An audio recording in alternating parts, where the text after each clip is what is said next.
नमस्कार, मैं आचार्य रविंद्र शर्मा संभवी वेलनेस से आपके लिए लेकर आया हूँ ज्योतिष और मनोविज्ञान के ऊपर गहन अनुसंधान द्वारा किए गए हमारे प्रयोगों के बारे में कि हम किस प्रकार ज्योतिष और मनोविज्ञान के द्वारा लोगों की चिंता, समस्या, तनाव, डर सभी को दूर करने का कार्य कर रहे हैं।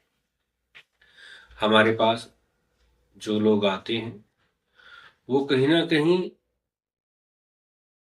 मानसिक प्रताड़ना, चिंता, भय से ग्रस्त होते हैं। उनसे निकलने के लिए ज्योतिष और मनोविज्ञान पद्धति को अपनाकर हम लोगों का मार्गदर्शन करते हैं, क्योंकि समस्याएं ग्रह से संबंधित है या सोच से संबंधित, ये देखना बहुत आवश्यक होता है। और ज्योतिष और मनोविज्ञान के द्वारा जब हम एक रिपोर्ट तैयार करते हैं मिलाकर, तो उसका जो निष्कर्ष निकलता है वो काफी हद तक राहत देने वाला होता है और जीवन में बदलाव के नए नियम साधने के लिए कारगर होता है। ज्योतिष ग्रहों का तो विषय है ही, एक ज्योतिष मनोवैज्ञानिक विषय भी है, क्योंकि डर भय से ग्रस्त व्यक्ति ज्योतिषी, मनोवैज्ञानिक, चिकित्सक इनके पास जाता है। जब समस्या आती है, जिस तरीके का रोग होगा आप उसी तरीके के डॉक्टर के पास जाएंगे। आपके अगर दांत में पीड़ा है तो आप दांत के डॉक्टर के पास जाएंगे, उधर में पीड़ा है तो उधर के डॉक्टर के पास जाएंगे।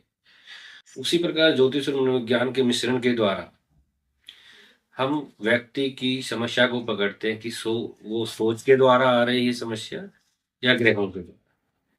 जब सोच और ग्रहों के द्वारा उस समस्या का निकलते हैं तो हम, जरूरी नहीं है कि मंत्र बताएं करें, पूजा करें, उस पे कार्य किस तरीके से किया जाए, उस मन को किस तरीके से ढाला जाए, अपने व्यवहार में किस तरीके के परिवर्तन किए जाए, अपनी गतिविधियों को किस तरीके से बदला जाए, अपने जीवन का सलीका किस तरीके से चेंज किया जाए, उसके बारे में हम पता लगाते हैं और बताते हैं कि किस तरीके से उनमें परिवर्तन करना है।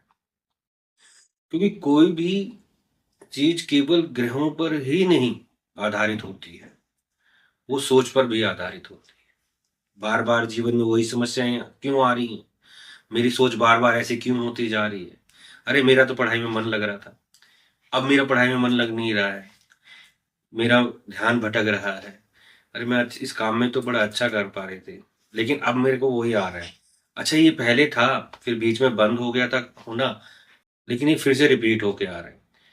तो क्या ये सिर्फ ग्रहों से हो रहा है या हमारी सोच के अंदर भी वो घर कर गया है? तो हम उन दोनों विषयों को जब मिला के कार्य करते हैं तो उसकी जड़ तक पहुंचते हैं। और जब हम कहते हैं कि जिसकी जड़ मिल गई उसका इलाज हो गया, क्योंकि जड़ पर पहुंचना जरूरी है। तो ज्योतिष मनोविज्ञान की चिकित्सा पद्धति के द्वारा हम उनमें काफी कार्य करते हैं और लोगों की समस्याओं को हल करते हैं। विषय हमेशा हमारे जीवन से जुड़े होते हैं, कार्य हमारे जुड़े होते हैं। इन विषयों और कार्यों में फंसकर हम उन उलझनों में फंस जाते हैं जिनके द्वारा हमें काफी परेशानियां भी आती हैं, चाहे वो हमारे वैवाहिक जीवन में हो, संतान के साथ हो, रोजगार में हो। उन सभी में जब हम देखते हैं तो परेशानियां तो आएंगी, समस्याएं तो आएंगी, उनसे निपटना कैसे है, उनसे निकलना कैसे है, उनको हैंडल कैसे करना है। तो कहा गया है कर्म प्रधान है, तो उस कर्म को प्रधान रखते हुए ज्योतिष को भी मानकर, मनोवैज्ञानिक पद्धति को भी मानकर जब हम कार्य करते हैं तो अपने कर्म के तरीके को हम उस तरीके से बदलते हैं कि उसमें हमें उलझने ना हो, उनको सुलझाने का तरीका हमें आ जाए। कोई भी मानसिक व्याधा आ जाए, अगर आपके पास उससे निकलने का अनुभव है उस तो आप सुलझा सकते हो। कहते हैं ना कि पहेली आती है, लेकिन अगर आप पहेली को अभ्यास के द्वारा सॉल्व करते रहते हैं, सुलझाते रहते हैं, तो वो पहेलियां आपकी सॉल्व करने की रुचि में बदल जाती हैं।